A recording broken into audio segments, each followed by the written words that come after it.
This is a game of League of Legends that was played in Season 2. If you look at this game, many of the champions that were picked are still champions that are heavily valued in today's meta. Nocturne, Corki, Janna, Irelia, Orianna, Ezreal, and of course Old Seraphine. This game has constant balance updates, new changes, new mechanics, and new things come into the game all the time.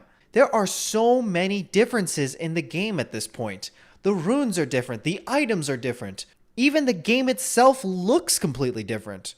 So why do the champions that the professional players choose to play never seem to be different? In this video, we will be going over the least played champions in professional play of all time. We'll be discussing exactly why they're not being played, what strengths and weaknesses many of these champions lack, what some stronger champions provide over them, and of course, the instances in which these champions were played in professional play. This is League of Documentary.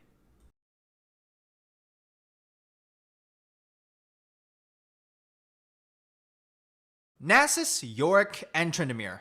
What do all these champions have in common? They're hard to kill, they're hard to play with, and they feel absolutely awful to play against when you fall behind. These champions are some of the biggest terrors in solo queue. When you come into the game of League of Legends, pretty much every single new player will complain about how broken Tryndamere feels. I mean, a champion that doesn't die for 5 seconds, that sounds very useful in any single scenario. Yet Tryndamere has the absolute lowest pick ban rate of any champion in the game. He has a total of 2 picks and 2 bans. His pick rate is roughly 0.0004%. Split pushing isn't exactly anything new to League of Legends. It has existed since the game's inception. But split pushing is not as an effective strategy as it was in previous times. As a game gets older, the player base becomes more skilled at it. In the past, champions like Nasus could actually be viable and be played in the same way that they were played in solo queue. This was because other teams hadn't developed the coordination that they needed in order to be able to effectively shut down split pushers in the past.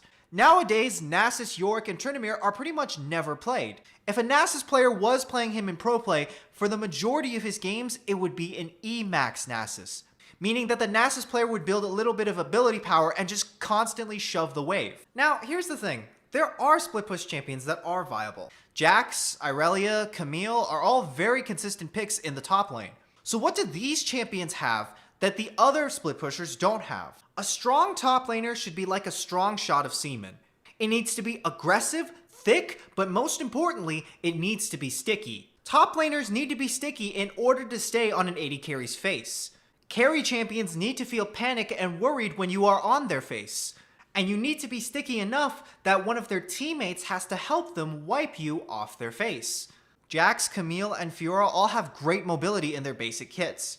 This means they can focus solely on building their core items rather than movement speed items in order to stay on their target during a team fight. But if stickiness was the only factor, why isn't Tryndamere played more in pro play? His E can become a rather short cooldown, especially if you build the right items. This should go without saying, but pro play is extremely different from solo queue. Certain roles feel completely foreign from the experience of playing by yourself. If you're in the top lane and you're picking a losing matchup, you could be dealing with something called the Dyrus treatment. Basically, the enemy top laner will take advantage of the fact that he's stronger than you at level 1, zone you off from a few minions, slow push a massive minion wave to your tower, and then his jungler will come in and dive you at level 3.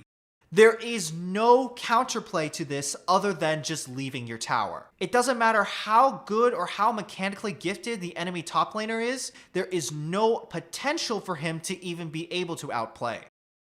The point of professional League of Legends is to make sure that your opponent doesn't get to play League of Legends. If you take a look at Jax, Fiora, and Camille's basic kits, they all have some sort of early game strength or survivability. All 3 of these champions have passives and basic abilities that are very valuable under a tower dive. Tryndamere, Nasus, and Yorick's passives all do essentially nothing for them at level 1. Because of the fact that you cannot survive this type of early game aggression, you cannot pick any of these 3 champions early on. Anytime these champions are picked, they have to essentially wait until the entire enemy composition is revealed so that they don't get counterpicked with an early game jungler that could potentially dive them at level 3.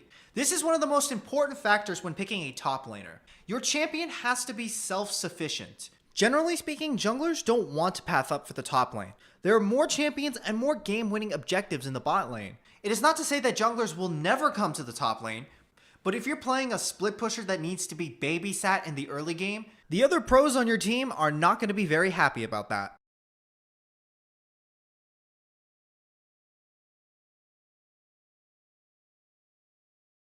Counterpicks. If you've ever played a game and you've been hard counterpicked, you know exactly how bad it feels to be completely useless for the first 15 minutes of the game. Even the best professional players would have a hard time going up against certain matchups.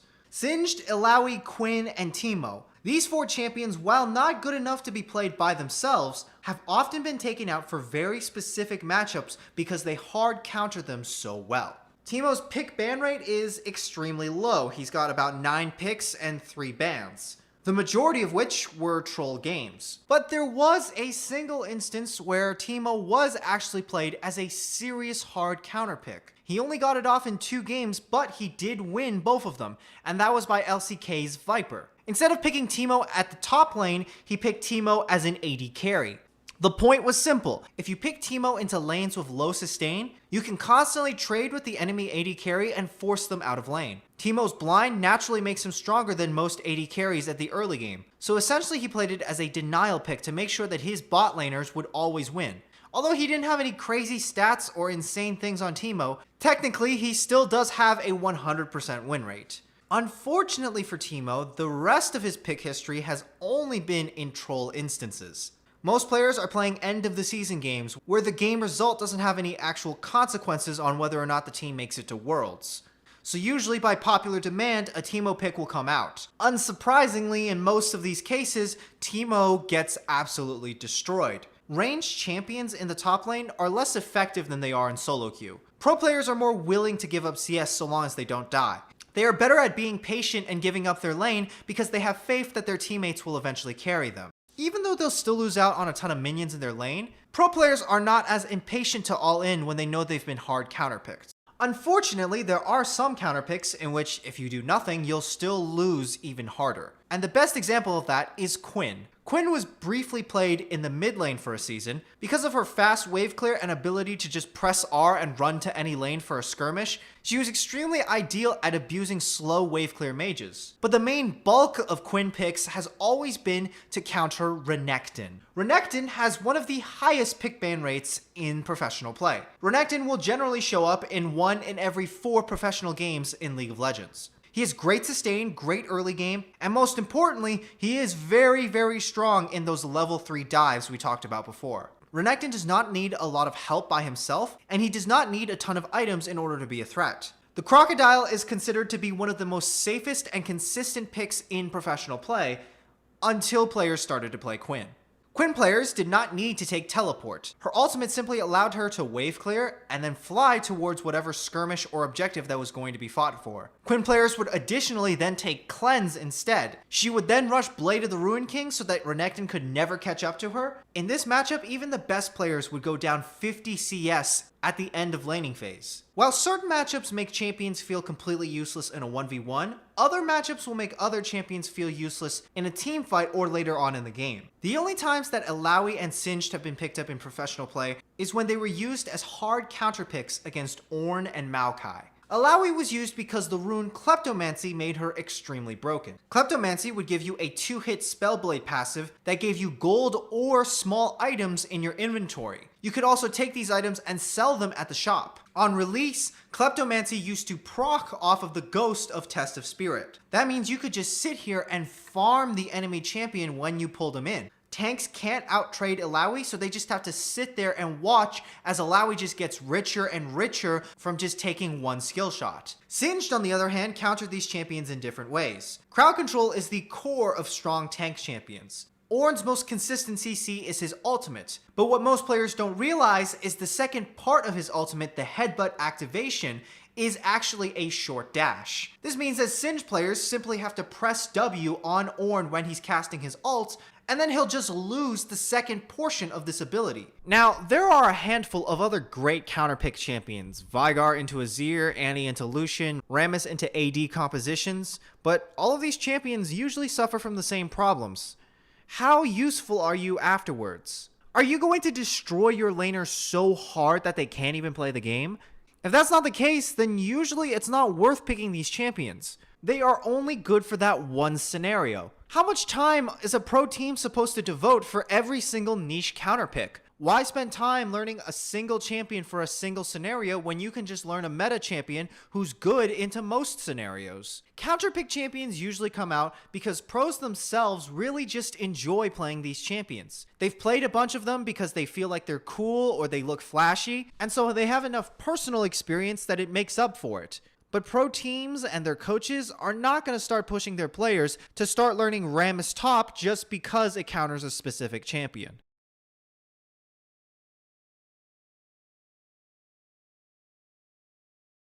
What makes a good jungler in professional play? In the words of many great junglers, being a pro jungler is exactly like being a slave for your team. Pro junglers are exactly like slaves. If your team is calling for an objective, you have no right to refuse. You're supposed to stay outside in the jungle for the majority of the game. Don't come into the lane with these other champions unless they ask you to. Laners will never give you any of the money that's in their lane.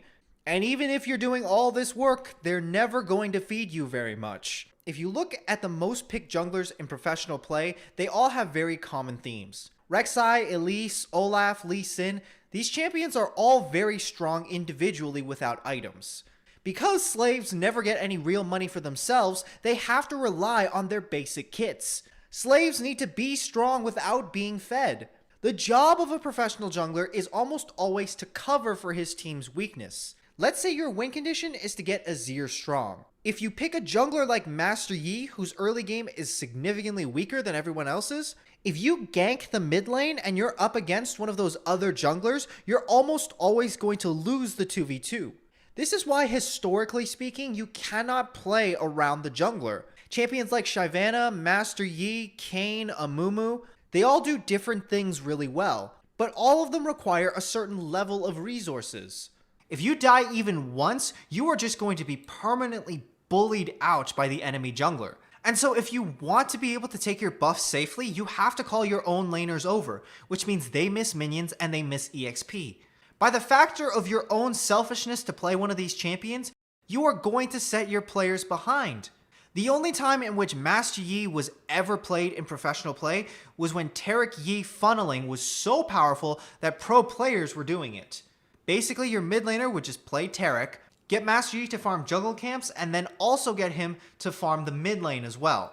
Even with this strategy, it was not perfect for professional players. Master Yi players usually went double CS up on their enemy junglers. And even though they were basically guaranteed to get ahead and get fed, even this strategy was not a foolproof win for pro teams. And that was because the enemy teams would just simply gank the other lanes. For pro players, who cares if the Master Yi has 300 CS? The rest of their team is completely useless. Their top laner and support aren't tanky, and their AD carry does no damage. Exhaust, CC, blow up Master Yi, and the whole team falls quickly afterwards.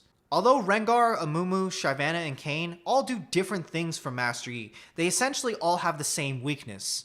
Maintaining a good professional draft is a lot like maintaining a good lawn for a boomer. It has to have synergy, they have to fit into very neat lines, but most importantly, they need to be consistent. Consistency is the most important trait for pro players. If you put one of the best Riven players in the world on that champion, will he be able to get ahead and carry every single game? The answer is probably no. When a professional player puts a new champion into his champion pool, he will have to have a certain number of games on that champion. Professional players have a limited amount of practice time every single day. With the meta ever constantly shifting, it is very difficult to justify picking up fad champions that could be potentially nerfed in the next patch. Take the current meta, for example. Morgana and Diana recently just became the number 1 and number 2 junglers in the game. Historically, how often have you seen Morgana and Diana jungle dominating? This is why a lot of pro teams are hesitant to pick up these champions even though they know they're good. If you put 50 games into a champion and then Riot immediately nerfs this champion right afterwards, all of that practice time immediately becomes worthless. Many other teams will simply learn how to play against these picks rather than pick them up themselves. Oh, and if you're wondering how long it took for Morgana and Diana jungle to get nerfed, the answer is exactly one patch. Pro players also don't necessarily play on every single patch. There are breaks between certain weeks of the game, and there are MSI and Worlds patches. One of the most common times that you'll actually see off-meta picks coming into games is during Worlds. Worlds patch lasts for months for these pro players. Here, players know that they have more time to experiment with their picks. Instead of having to catch up with the meta every single week, they can start inventing their own meta and playtest whatever they want. But no pro player in the world has enough time to be a god at every single champion in the game.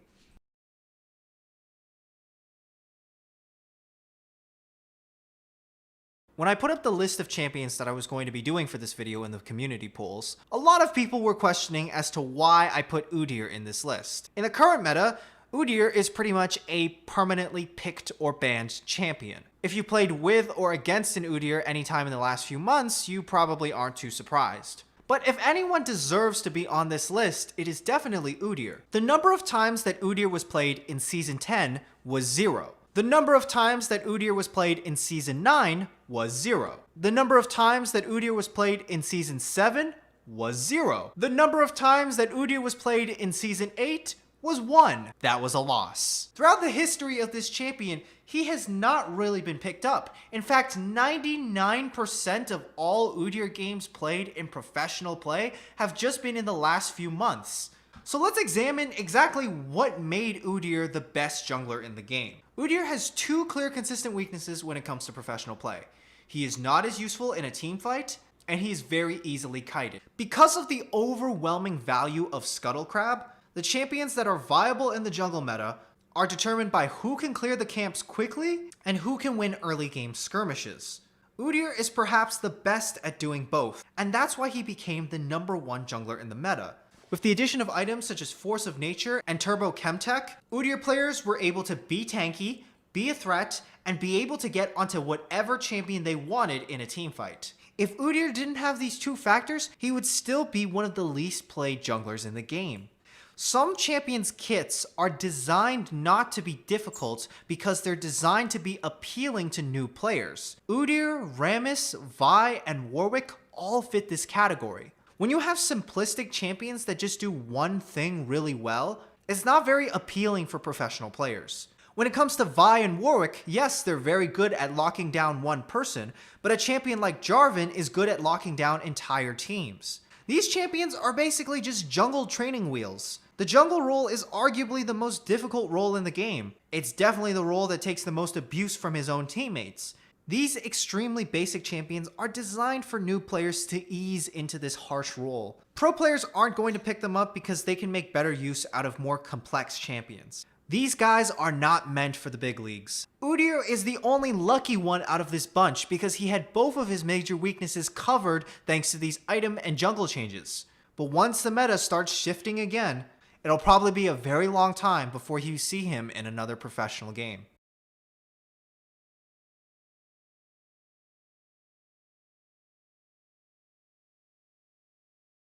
Cheese junglers are perhaps the most fun junglers to play in the game. Whatever cheese strat you're running, if you can get it off, it feels, well, like you're cheating at the game.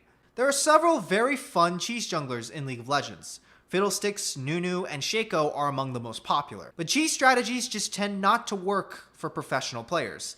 And this is due to the fact that professional players actually go through every single one of their replays. While it might not be the professional players themselves doing each and every one, pro teams have analysts that go through all of the VODs that they play. And if you're playing a champion with a cheese strategy, that analyst will simply look at what your route is and then tell the pro players next game exactly what you're going to do. Cheese strategies don't last very long in professional League of Legends, and they only ever tend to work for a single game. As discussed before, pros like consistency. They don't really want to play games where their jungler could be completely useless just because they made one mistake. When it comes to champions like Nunu and Shaco, they do the same thing. They do level 2 cheese ganks in order to get a lead for a certain lane. One of the reasons that junglers are considered slaves to their teams is because the jungle role overall is weaker in a 5s comp. When you're in a team of 5, you can immediately communicate with each other. Pro players are very familiar with each and every champion's ideal jungle pathing. They also make sure to get good level 1 invades in order to get vision on which buff the enemy jungler will be starting.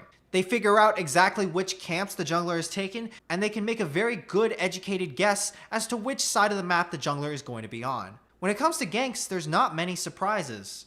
After cheese ganking one lane on Nunu or Shaco, the other members know exactly where you are.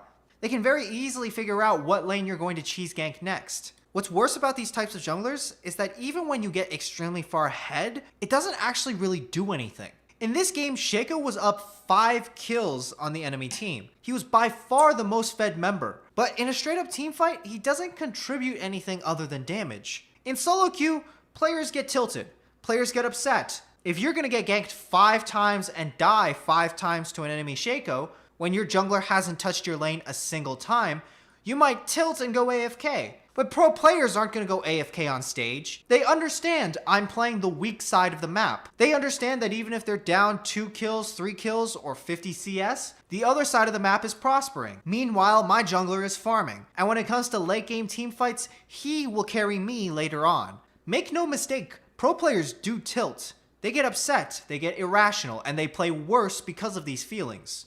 But they're pros. This is their profession. They're still gonna show up to work even if they're upset.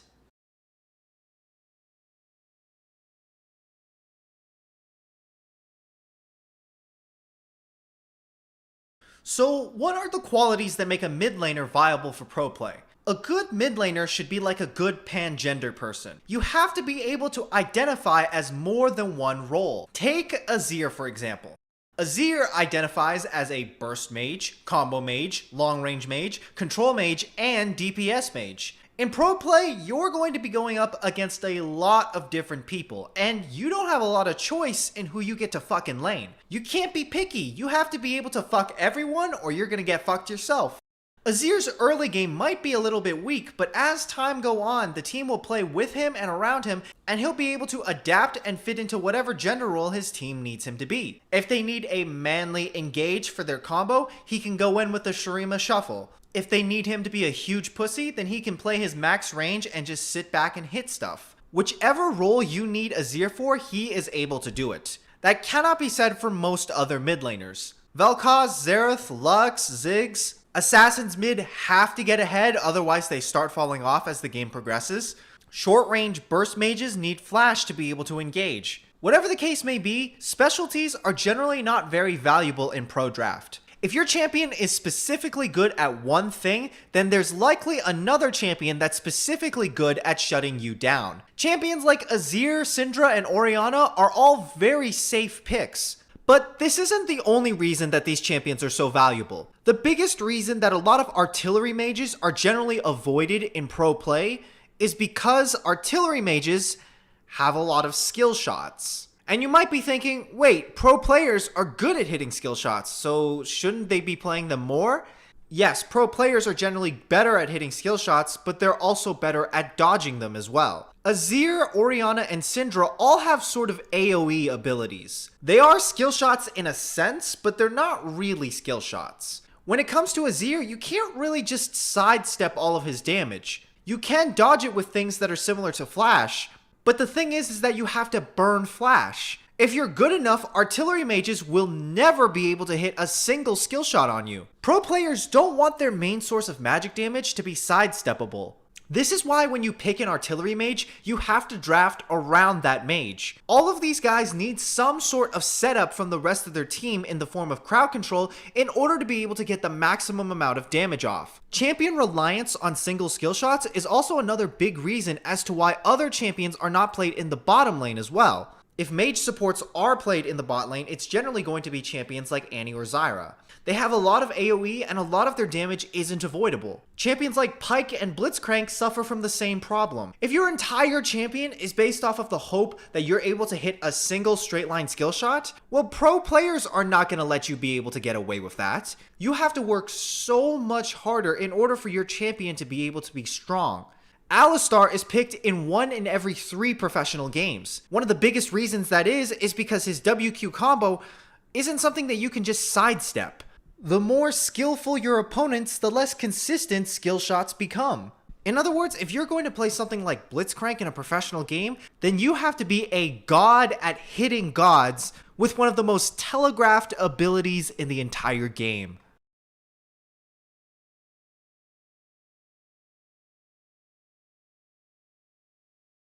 Faker vs. Ryu's Z1v1 is probably the most well-known outplay in League of Legends history. Assassins are fun to watch, fun to play, and extremely unfun to play against. This is the main reason as to why Riot usually doesn't make Assassins broken enough to be viable in professional play. Assassins unfortunately have all the weaknesses that we have discussed so far in the video. Consistency, need for resources, and inability to fit into a lot of different roles. This outplay also took place in Season 3 when plating wasn't a thing. Before, if you left your lane for a roam, you would only be giving up one wave for a kill. Now, you could potentially be giving up 2 plates and a wave, which makes the gold difference pretty much even. In theory, Assassins should never be viable in pro play unless they're so broken that they can one-shot someone with their basic combo. Yet the most played champion in professional League of Legends is an Assassin. And that champion is LeBlanc. Let's take a look at what LeBlanc has that other Assassins don't. At first glance, LeBlanc has something very different about her. She has 525 range. She is a ranged assassin. LeBlanc is the only ranged assassin in the mid lane. Every other assassin in the game is a melee range champion. This is a huge difference for her. It means she doesn't get bullied in the early stage by mages. If you trade with LeBlanc at level 1, she will trade back with you. If you want to make any champion in the game instantly more broken, just add 200 or 300 range on their auto attacks. LeBlanc's kit used to have wave clear in it as well.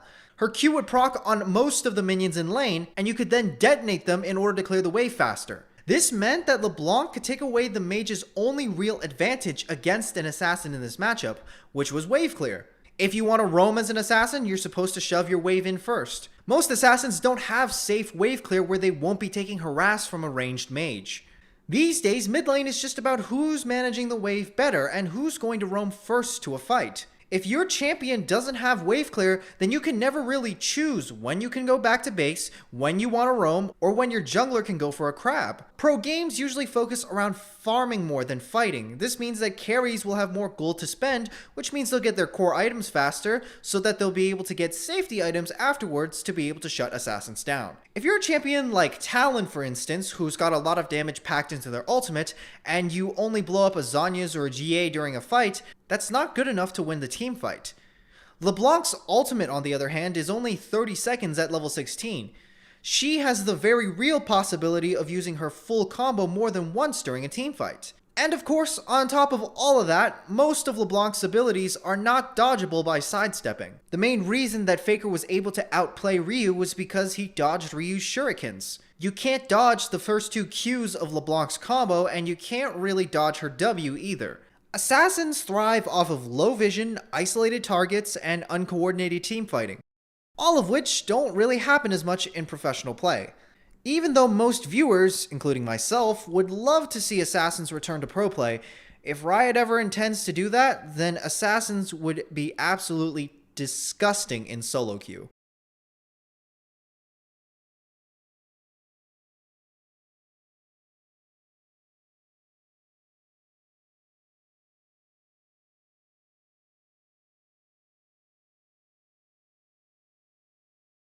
Some champions don't fit into any of the categories that we've talked about so far. There are a handful of champions that are viable, but just not the best meta picks in pro play. When they do get picked up, it's not because players always think their champion is the strongest, it's not because they saw it in another region, and it's definitely not because their team requested that they play it. These unique pocket picks come out because the player simply loves the champion. A lot of people seem to forget this, but professional players are human too. They don't necessarily want to play their 10,000th game on Azir even if it's the most safe pick. They want to try something different. They want to show the world their own personality through their own unique playstyle. My favorite instance of a great pro pocket pick was CLG's Huhi on Aurelion Sol. No one plays this champion, not in solo queue or in pro play. But Huhi brought it out against the Ku Tigers in the 2015 World Championship. Ku Tigers ended up second place overall in the tournament, losing to SKT, and CLG was quickly written off because they lost the game against one of the wildcard regions. But during this game, Huhi absolutely went off, and this disgusting performance decimated Ku Tigers so hard that Aurelion Sol was permanently banned against CLG for the remainder of their games at Worlds. So at the end of the day, what really decides what comes out in the draft is how much the player enjoys playing that champion. Thanks for watching. Big thanks to Fly Diamond and Liquid Coach Hacks Defender for taking the time to answer all of my questions about professional drafts. You can find their Twitters in the description below. If you guys want more updates on my videos, you can hit the bell button to get notifications on when I'm posting community polls to my audience. You can follow me on Discord and Twitter as well for more updates. Like, share, and subscribe. And that's it. Bye.